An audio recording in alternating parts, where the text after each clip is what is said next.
Welcome to Grumpy Old Avatars with your hosts, Malvin Zerator, Deucer Dragonash, and Slim Warrior.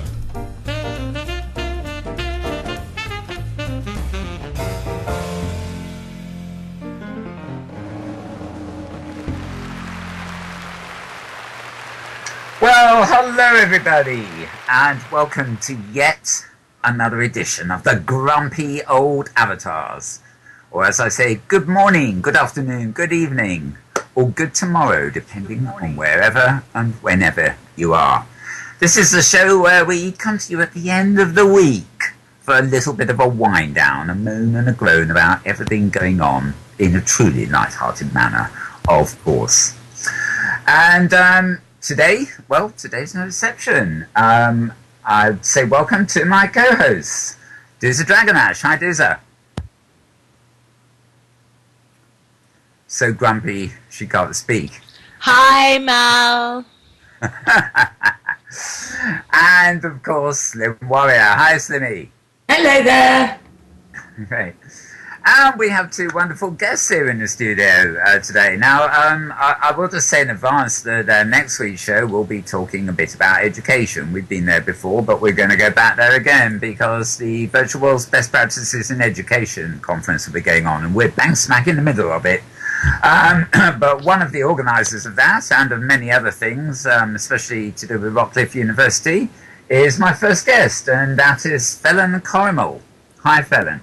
Hello. And I'm also delighted to say we're joined by my next guest, who is kind of the owner of one of the original sort of mega venues in Second Life, Muse Isle, and she also has an animation company called Rendezvous Animations, amongst other things. In fact, she was one of the very first people to ever puppeteer me live. I remember that. So I'd like to welcome JenzZa Misfit. Hi, JenzZa. Hi, Mel. Hi, everyone, and thanks. And I have to say, because I didn't get a chance at the time, it was a pleasure to control you that day. So thank you for that. That was really good fun. Yeah, I bet it was. We're down to Robusta's house these days, and his cunning pose balls that manipulate our bodies while we're busy talking. I quite like how you said that, JenzZa. Controlling. It was how you said it. Thank you, Slim. Oh dear, the trials and tribulations of being on TV, eh? Right, well, without further ado, I think I'm actually going to hand it over to Slimmy because she tends to introduce us to our theme of the week, if indeed we have such a thing. I have to say in advance that very sad news today from, well, the Pacific, but particularly Japan and the tsunami. It's hard to imagine we've got anything to be justifiably grumpy about compared with what's going on there, but we will do our very best. And for the benefit of the folks in the audience here, and indeed at live stream, if you put comments in chat, we'll do our best to respond to them. And if you've got any questions you want to contribute, do that as well. You know, prompts for us, so to speak. So without further ado, what's happening, Slimmy?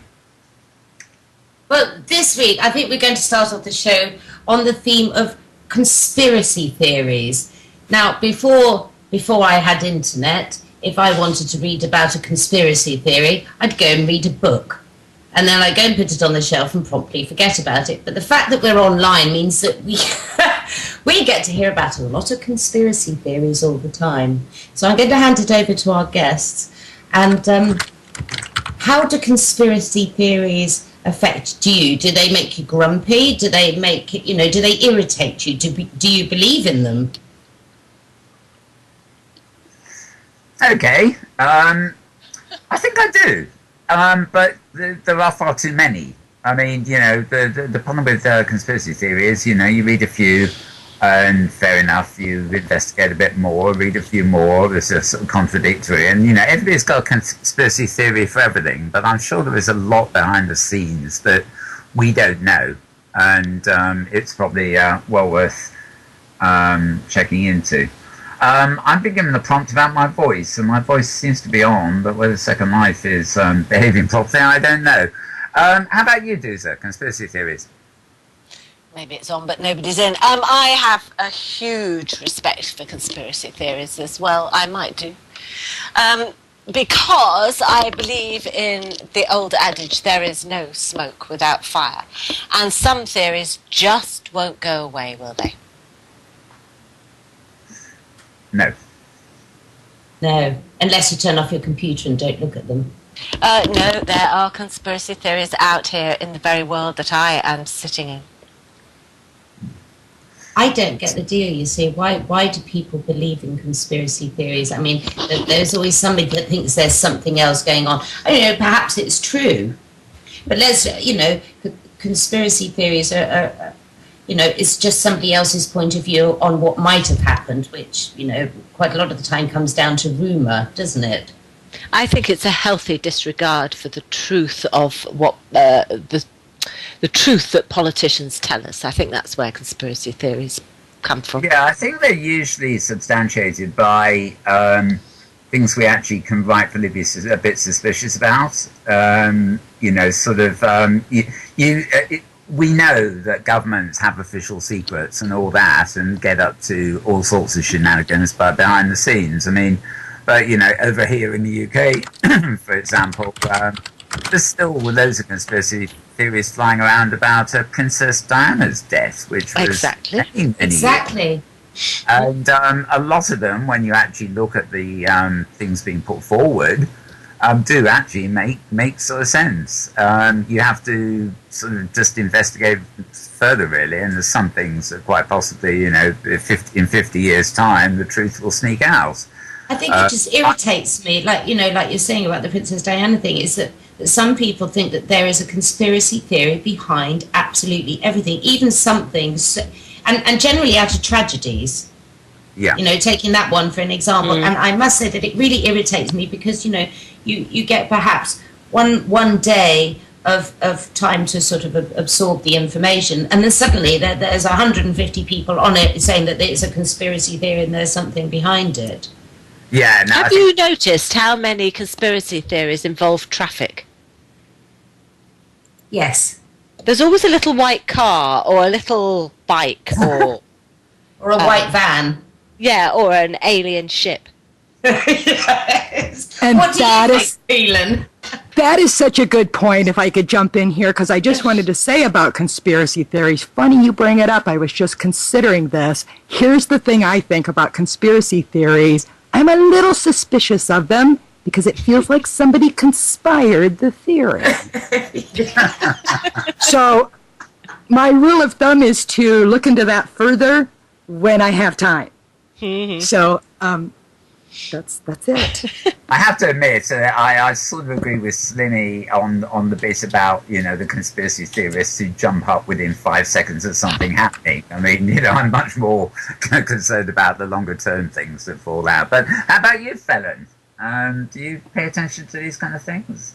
Oh, heck yeah! I mean, if you consider what's on television, a good conspiracy theory is a heck of a lot better. If you take a look at some of these things that are out there, I mean, you look at the 9/11 scandal. You look at things such as, well, I mean, we already mentioned Princess Diana. I mean, you look at cover-up over aliens. You have, I mean, there's just, hundreds of these things that are out there.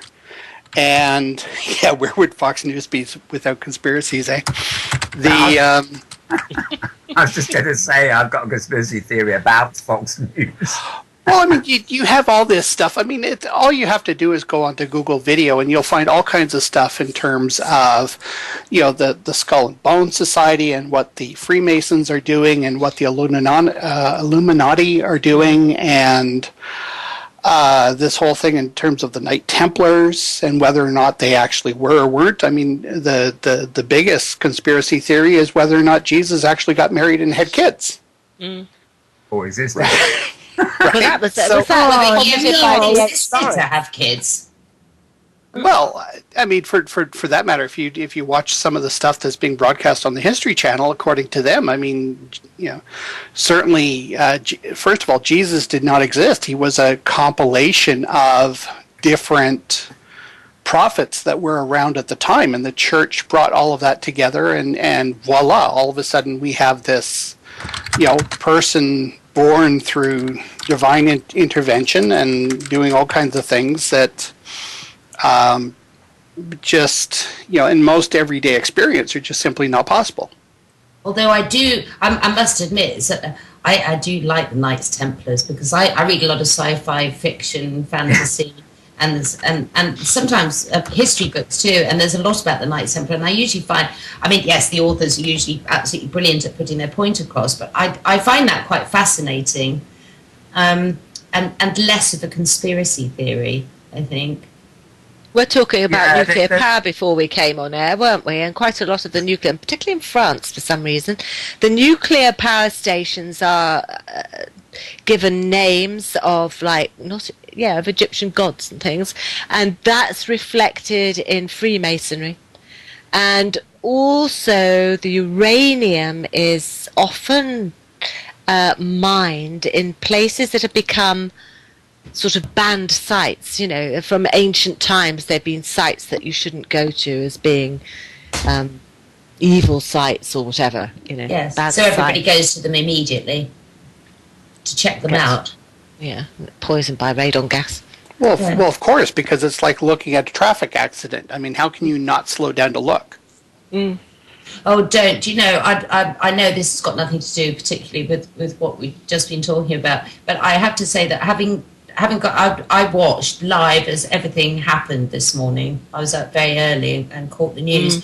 And I have to say, after about an hour, I actually felt awful about the fact that I was watching this real time and watching people lose their lives, their homes, their absolute, everything. And I'm sitting here in Europe, very cosy in my house, feeling very safe, thanking God I don't live anywhere near an earthquake zone. You know something? And I felt terrible, and I couldn't stop watching. Yeah, people seem to think that we have this evolved sense of morality and ethics, but yet a lot of what we take to be entertainment is no different from what the Romans used to watch. The only difference is, instead of actually putting gladiators in a theater, we put them on a screen. But the bloodlust that people want to have in terms of watching these things on television, in terms of going and seeing a good horror film and these particular types of things, those urges do not appear to have ever gone away. No. Right? And we trick ourselves into thinking that it's okay because it's all trickery. It's all smoke and mirrors. And it's sort of like, well, wait a second. If we've got this such evolved sense of morality and ethics, then why are we even producing this type of, drivel to begin with? I think that this is the real problem, isn't it, with, particularly television, but in other media too. There's this sort of edutainment phenomenon where it's evolved to the point where you no longer know what is the fact and what is the entertainment. In America particularly, some news channels are like this. They program their news, as it were, to entertain you, for better or worse. Rather than deliver news in any kind of priority of its social importance anymore.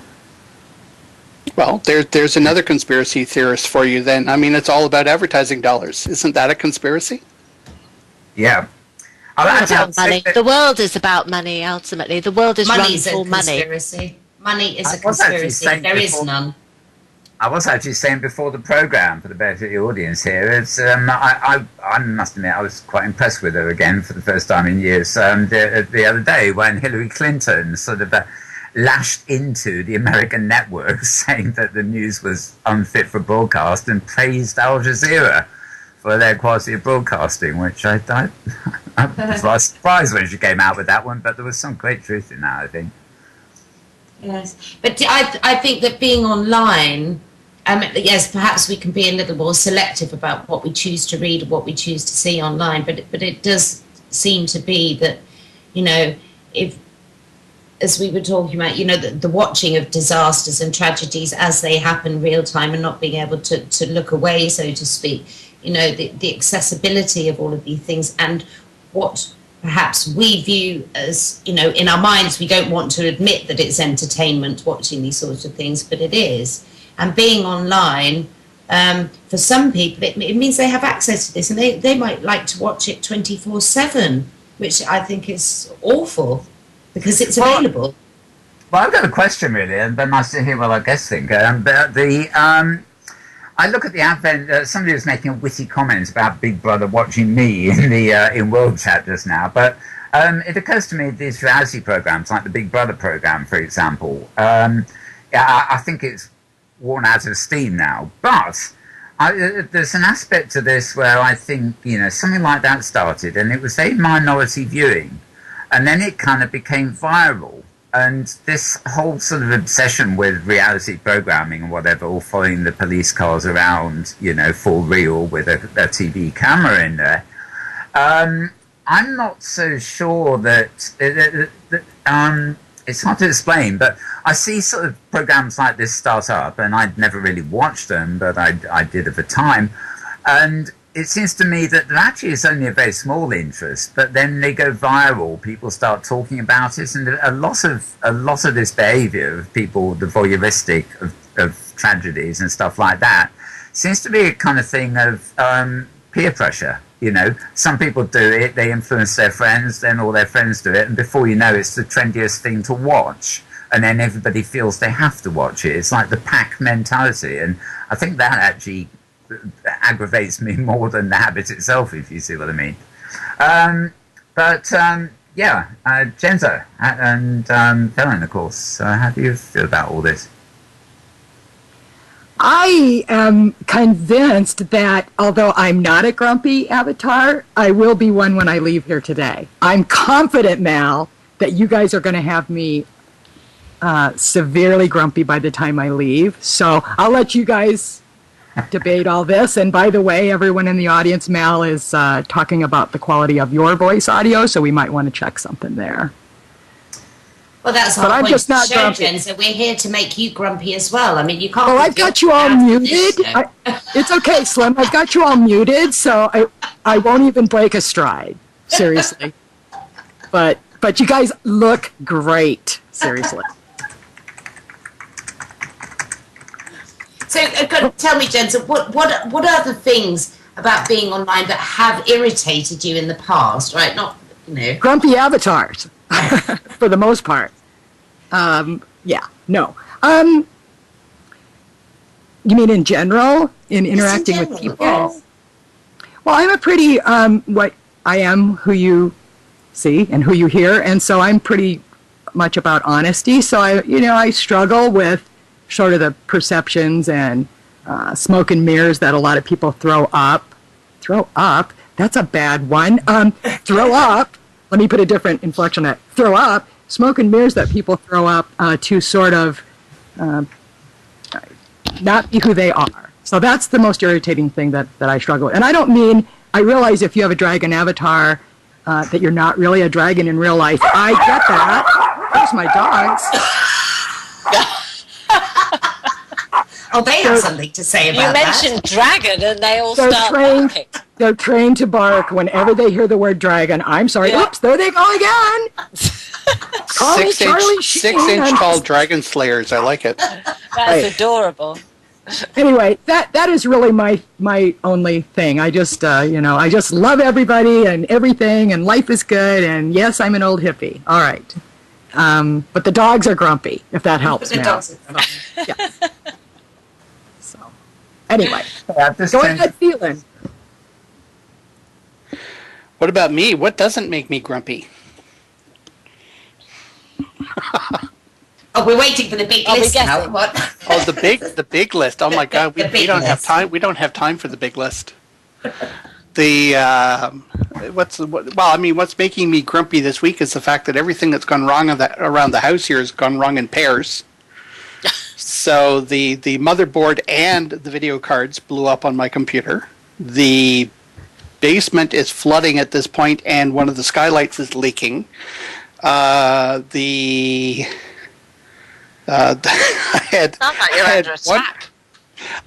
got my car back from getting it fixed on one thing, and as soon as I got it inside the driveway, the battery went dead. It's just everything's just been happening in pairs for the last couple of weeks. So, as opposed to apples, it's very bad when things happen in apples. Yeah, or bananas. It is. Yeah. Yeah, just so long as it's not watermelons. Well, okay, folks, I have a horrible feeling my voice has completely dropped in world. I'm not seeing any radio waves myself, so I'm going to leave it to you to chat for the benefit of the in-world audience. Well, we are online as well. Yes. Oh, yes. We are online as well. Yeah. Well. Okay. I'm just with my. Mine will probably broadcast you because it seems to broadcast everybody for no reason whatsoever.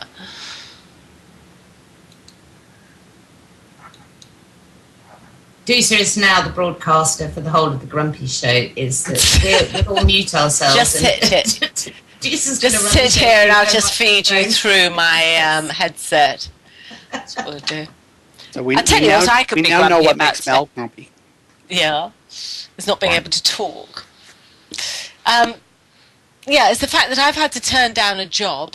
I mean, quite a well-paying job because I couldn't actually get to it this week. That's more traffic. Because in the UK, you can't travel anywhere of any distance after about 9 o'clock at night if you haven't got a car. Because public transport just doesn't take you there. But it's better than where I live, where I think there's a bus twice a day. Bus. There is no train. It's a bus only. Well, I mean, it's gone terribly quiet. That's the thing that I find rather disconcerting. Is this, like, everybody has fallen out of the aeroplane by the sound of it here. Well, we're trying to figure out where we're going next year. What, you think there's a plan, Phelan? Because there isn't one.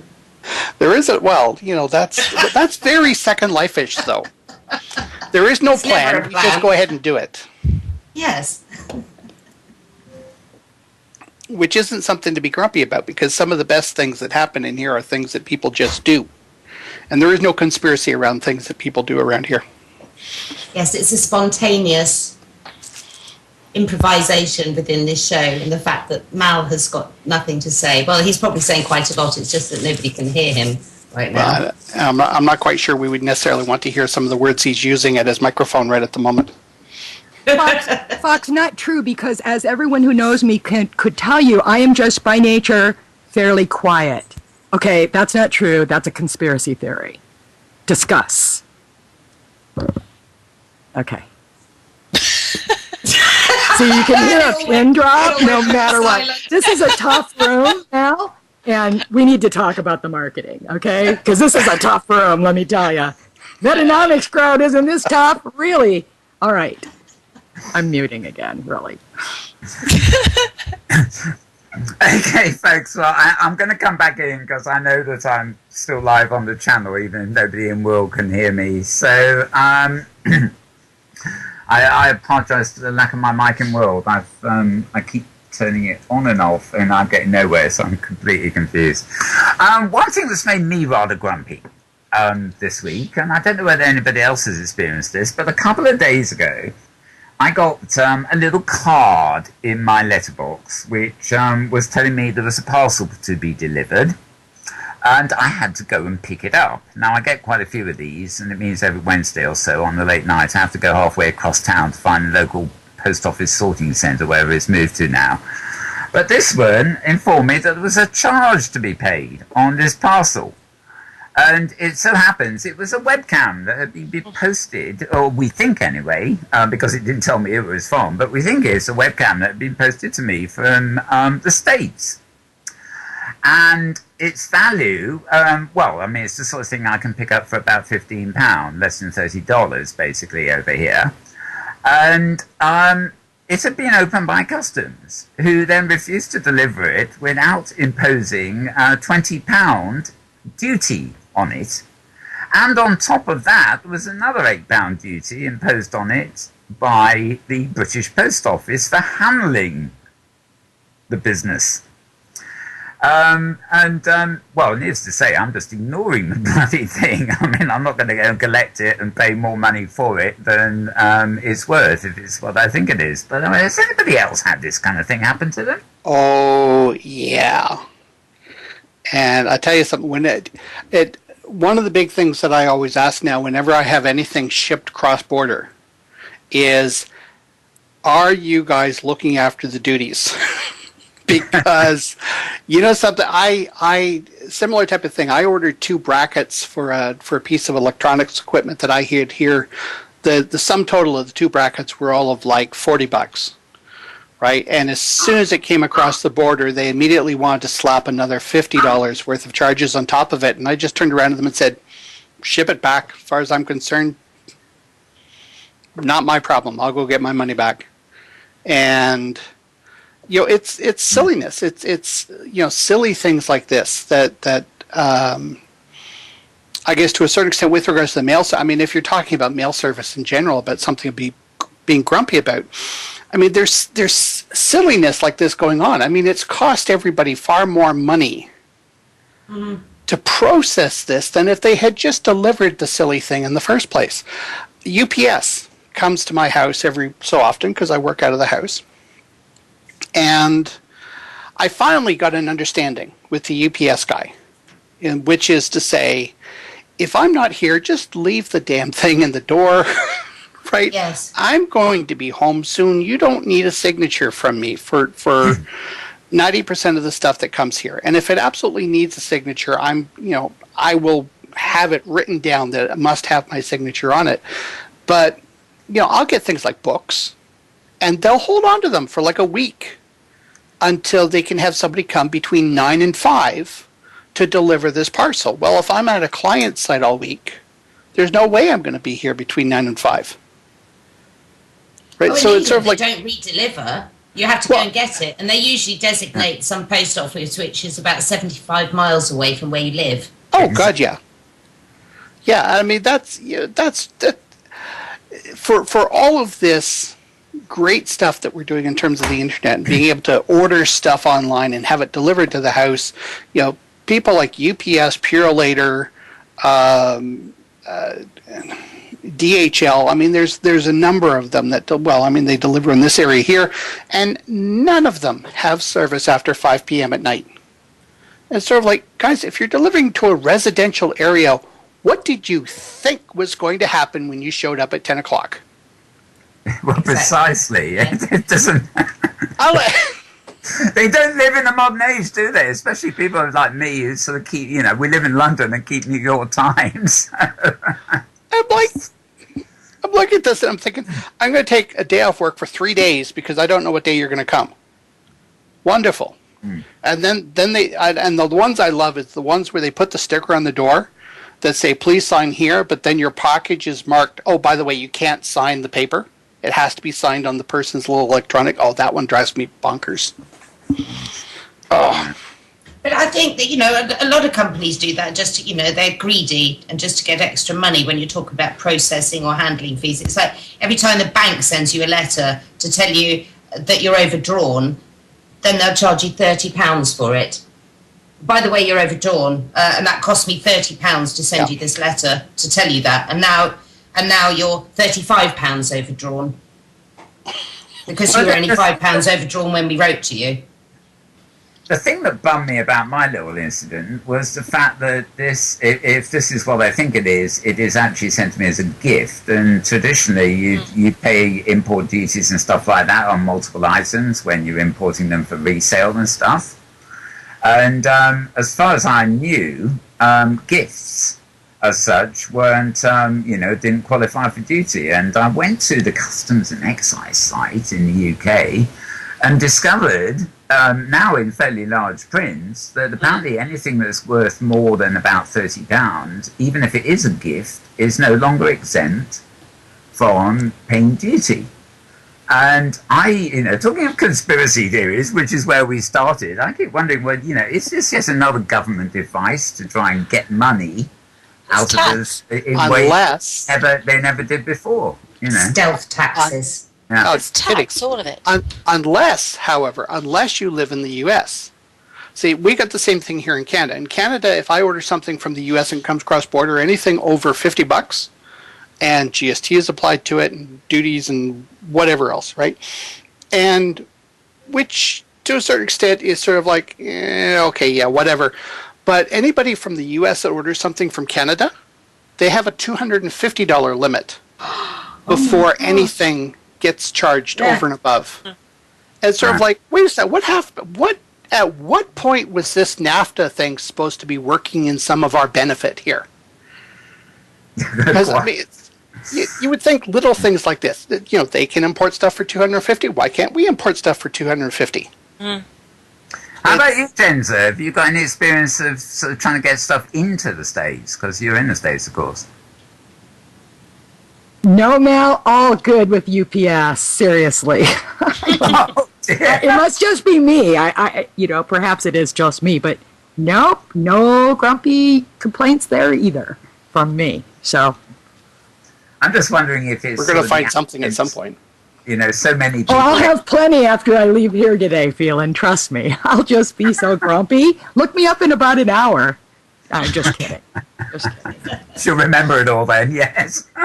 Yeah, that's what I meant. I just wonder if it's, maybe people are, there's so much traffic going on, people buying in eBays and online auctions and buying online. Yeah, I was actually getting more stringent, I was actually an eBay merchant back in the day and didn't have problems then either. So maybe it's the UPS across the ocean thing. I don't know.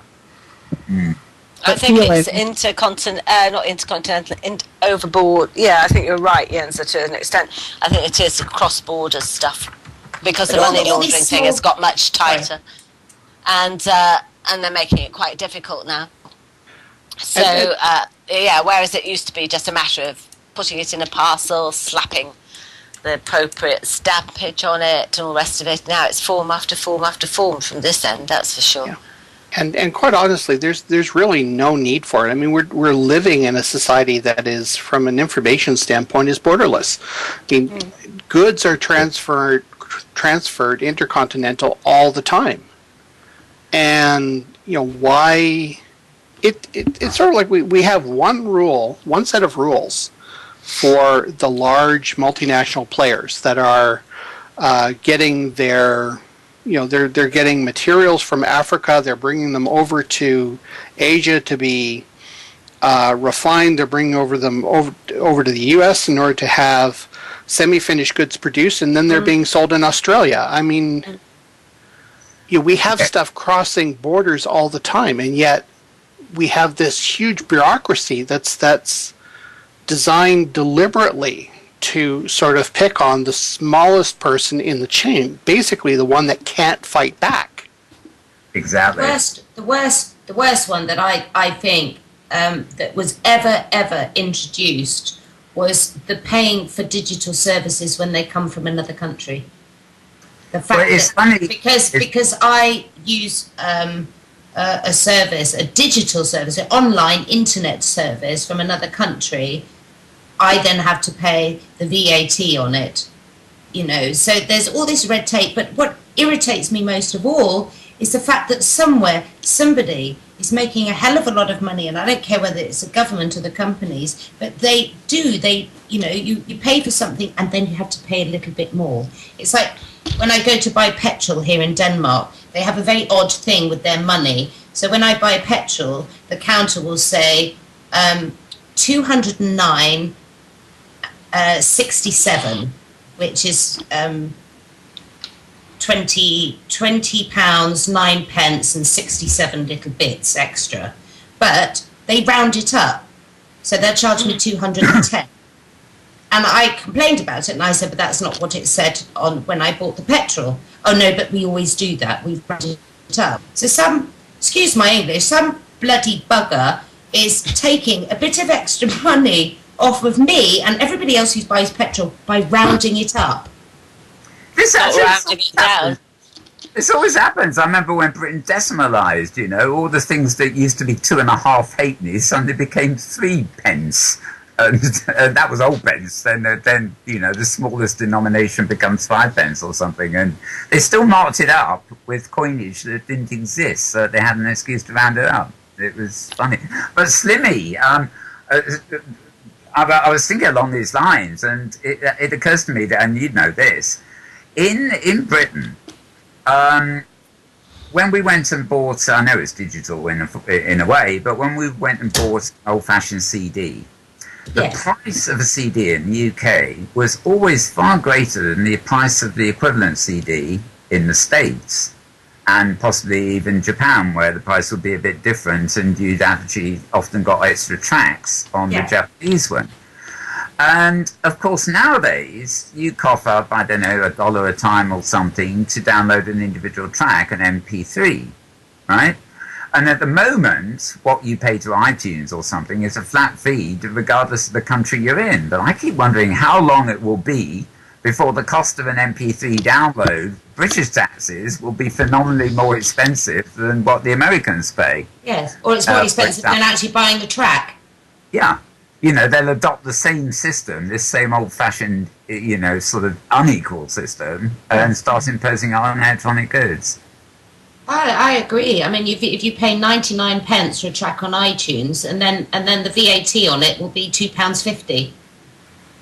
Yeah, something absurd, exactly. £2.50? Mm-hmm. No, I'm just making a dreadful example there and sort of overinflating it a little I'm bit. thinking at what point did 17% of a buck become £2? It's 20% now. Oh, jeez. Yep. They put it up. So everything I don't we feel pay so bad. for in here is 20% more than you're paying for it, I suspect. I'm paying Well- 25% more. Well, sort of. I mean, in Ontario, we now have the HST, the harmonized sales tax, which is in Ontario is now 13%. But it's kind of funny because if you go out to Alberta, there is no sales tax, so you know they're still only paying 7%. So you buy something off iTunes, they know you're in Alberta, so they, you know, it's our version of the VAT tax. Where I am, it happens to be 13%. Where they are, it happens to be 7%. That's bizarre. Well, and that's the same country. Exactly, that's very bizarre. If you go out to the Maritimes, it's 15%. So do people It's more tend like to gather in one area with low sales tax? well, if you go to the low tax place and come back across the state border or whatever it is to charge you It's like going to Dieppe to buy your booze, isn't it? Well, I have to say... Sorry, Phelan, carry on. Oh, I was about to say, I mean, the funny thing about being in Ottawa is because we're right on the border between Ontario and Quebec in terms of the two provinces. There's always been this thing inside this area here where everybody in this area, the greater Ottawa region, which is, you know, both sides of the river, they'll take advantage of whatever the best deal is on either side of the provincial boundary. So, you know, the alcohol, for example, can be purchased in grocery stores or debonaires in Quebec. And whereas here you have to go to the LCBO liquor store. And there's also differences in taxes and what have you. So, I mean, you know, you hit a particular day where, you know, it happens to be a holiday in Ontario, but it's not in Quebec. Well, everybody drives over to Quebec to pick up their beer because then they can bring it back and they can celebrate the Ontario holiday over here or vice versa. Right? And it's particularly funny to watch it, especially with the government employees here, because whenever Ontario has a holiday on one day and Quebec has a holiday on the other, you have all these people. I don't know if I should be saying this. You have all these people that basically say, well, all my customers are in Quebec, so obviously I can't do much here today. I might as well work, quote unquote, work from home. And then, you know, on the Ontario holidays, the Quebec people all say the same thing because all their clients are over here in Ontario. So, you know, there's all these different people that get sort of double holiday type things, even though they're not quite calling it that, and they're not quite taking a sick day, but they're not actually off. But they're not exactly doing anything wrong. It's not unusual, though, because I have exactly the same since I've moved to Denmark, and I live about 10 miles away from Germany. And the VAT on everything in Denmark, including food and alcohol, is 25%. And if I drive 10 miles away, it's the same bit of country, it's the same bit of land, there's just this pretend little line, I can get everything with 6% tax on the food and the alcohol. You know, and so of course, you see, at weekends there are no Danes in the south of Denmark because they're all shopping in Germany. Literally. And exactly the same is that, if they want to go and buy alcohol or anything like that, you drive to Germany because it's a quarter of the price than it is here in Denmark. So if that's the case, and it is the case, obviously, how much money is the Danish government losing by having a tax that is too high or higher than next door's? But it's localized. That's the thing. You don't have people driving 200 miles necessarily in order to take advantage of that. People in Toronto don't drive to Montreal because it's a 7-hour drive, right? So I mean, it's impractical. Yeah. So I mean, people. So this whole economic thing, people make decisions on the margin, right? In Ontario, it takes me all of 10 minutes to get across the border to go over to Quebec. Right, it's not a big deal, right? But I would imagine that. Well, not I would imagine. I mean, we had discussed some of this inside our. Sorry, I was just looking. We're talking about physical goods, though. I mean, we're talking about physically going to get goods. Well, what irritates me, and coming back to the point, is online when I'm using Second Life. And you can hear her banging on the desk. She's so furious. Global. And because I live in Denmark, I have to pay, if I owned land, which I used to and I don't anymore in the Second Life, I would have to pay the Linden Lab tier plus 25%. But if I went to go and live in the States, I pay Linden Lab tier and no VAT. Yeah, that irritates me. And it's got and it isn't to do with Linden Labs, and it is to do with the European legislation, is that, if you're getting something from another country online, internet, which I already bloody paid for the internet connection, thank you very much, that some bright spark said, let's squeeze a bit more money out of it because we've already squeezed a bit out of the bank and out of the processing fee because you didn't deliver my bloody parcel. So we'll squeeze a bit more because you're using a service that comes from another country. This reminds me, Slimmy, and Dusa may know this too, there was some very weird thing a few years ago. It may well exist, but I think it was down in a southern London area called Lambeth. But there was some boundary changes or something came into effect, and there was one street where the houses on each side were identical. There was no sort of social divide, if you like, between the residents of this street. But one side of the street found themselves in one area, one borough, and the other side was in another borough. And the borough boundary, as it were, was down the middle of the street. And because they were in two separate districts, one side of the street was paying an enormous amount of taxes to what I think was the Lambeth Council, and whoever the other council was really low.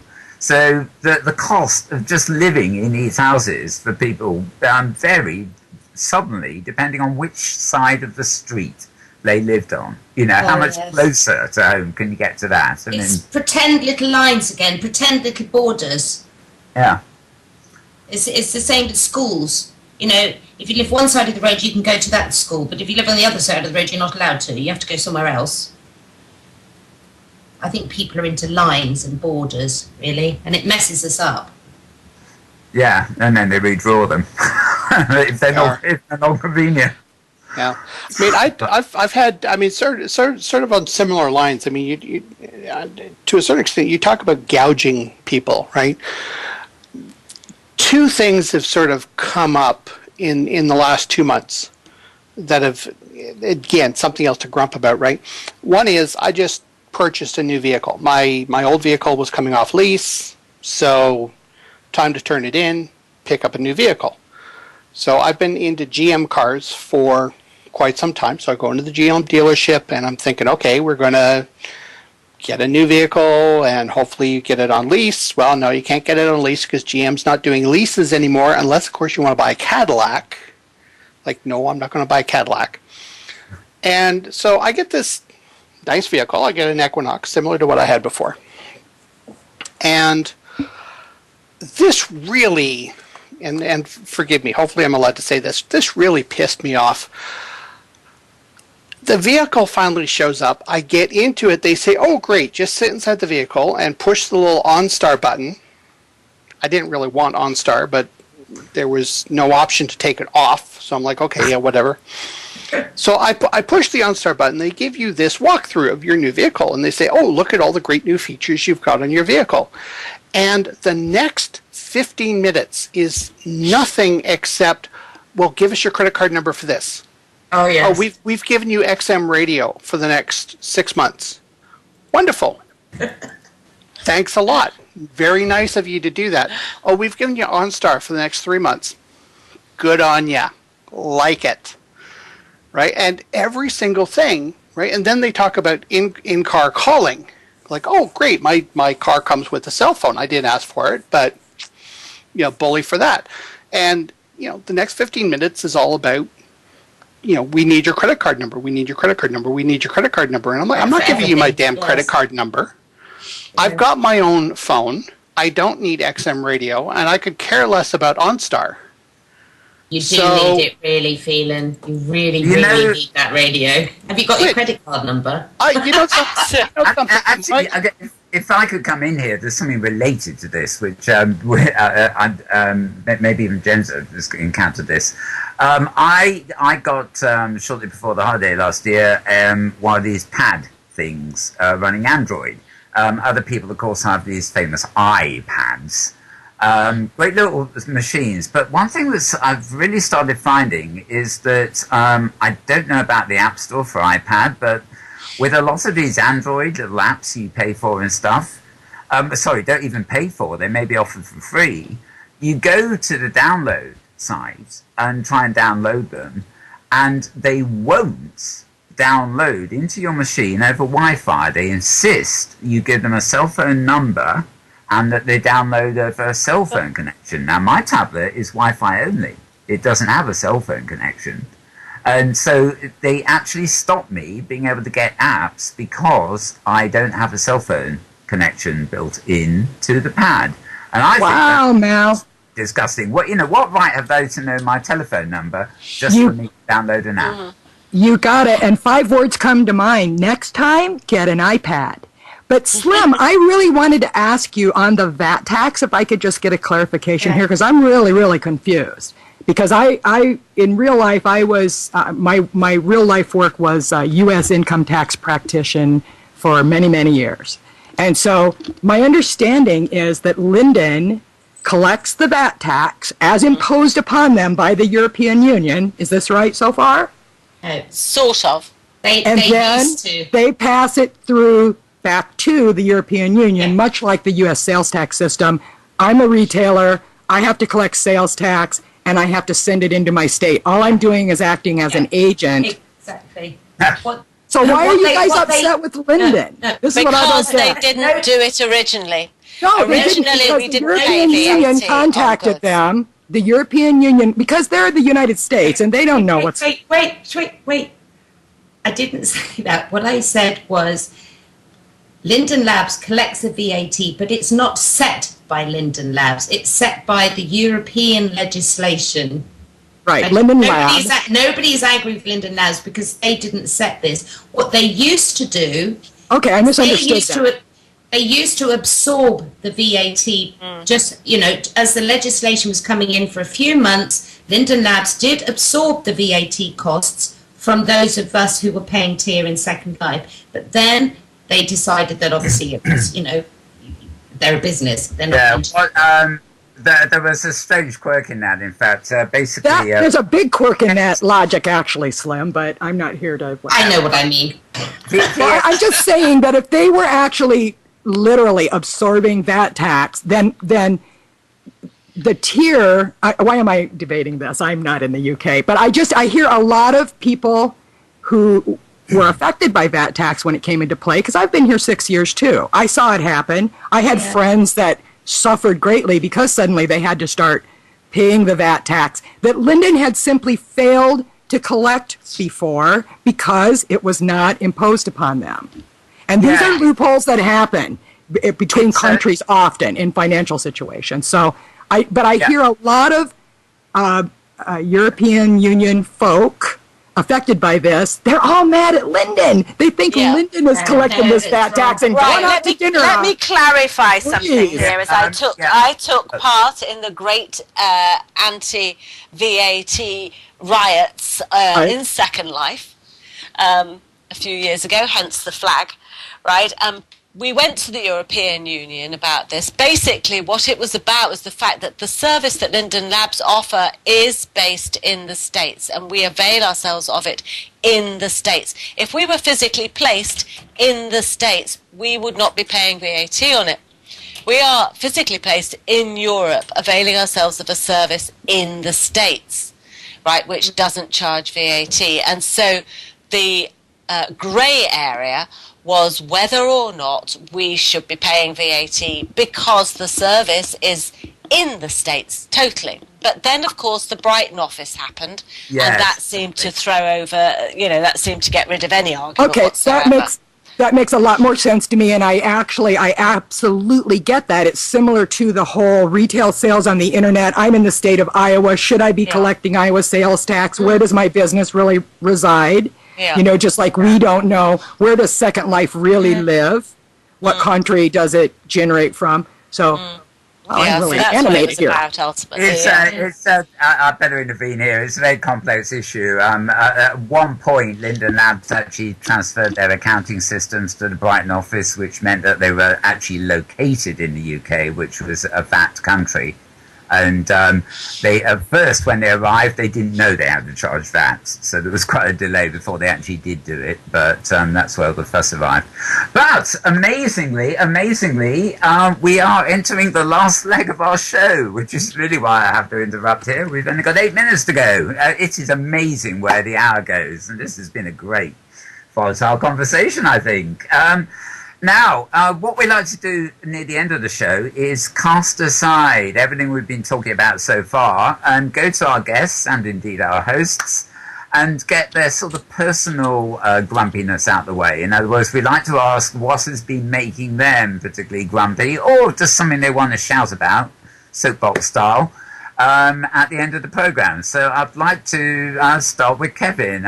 Over and above the sort of subjects we've been discussing tonight, is there anything you'd love to get off your chest or has been keeping you up, apart from organising best practices in education, I hasten to add, in the last week or so? Well, yeah, VWBP certainly has been keeping me and a lot of other people up and awake at night, that's for sure. Something I think we probably hit a lot of the different things that, in terms of personal gripes. I mean, the whole, different things going on with the house here and different things going on with the car and everything coming in pairs. And, it just seems that you can never get a break before somebody comes along and rips the carpet out from underneath you for... Like, no, I was just standing. I was stable. What did you have to come along and do that for? But it's the old, it never rains, it just pours thing, isn't it? Oh, my goodness. And it's pouring outside at this point, so... Okay, how about you, JenzZa? Anything particularly on your mind at the moment, be it grumpy or otherwise? Well, Mel, let me just say that, as I stated before, I'm having a hard time being grumpy because things are going really sort of amazing for me right now. I'm getting ready to do a real-life epic move, 1,800 miles. Remember, Phelan? I told you, well, it's 3 weeks away, moving to the Seattle area from Iowa, and I'm going to live seaside. We haven't found a home on the water, so we're pretty excited about that. It's kind of hard to be grumpy even though that's a big, stressful project. But I do have a confession, Mal. Seriously. I do have one thing making me a little grumpy right now, and it's that I have a sock bump. And I don't know if you've ever had this, but it's like you put your sock on, you put your shoe on, and then all of a sudden you realize you've got a sock bump in there. You have to just like take the shoe off and find the bump and get rid of it. Tug, tug, tug. So there, I've said it. Sock bump making me grumpy. But Bevan, your fish... cheering me up. Thanks, everybody. Okay, so JenzZa. Well, you kind of win some and you lose some. Michelle Lacrone earlier sent me a link to BT Internet information. And apparently BT are taking off their fair usage policy. Oh, yeah. Right, and you'll hear, Mal and I particularly moaning about BT and the bandwidth that they provide and whether or not it actually works. But apparently they've taken off the fair usage policy. But now there's a rather obscure thing, which is that it is going to go on what particular things people are downloading at times of stress on the broadband, so on the service. So we're in a very grey area now. Yeah, so we've now got more bandwidth to play with, or rather we won't get capped, but on the other hand we'll have more interference on our connections, which is just what we needed. Yeah, that makes me grumpy too. Okay, now I'm going to give the final word to Slimmy, and she can also do the honours with our information bulletin, so to speak.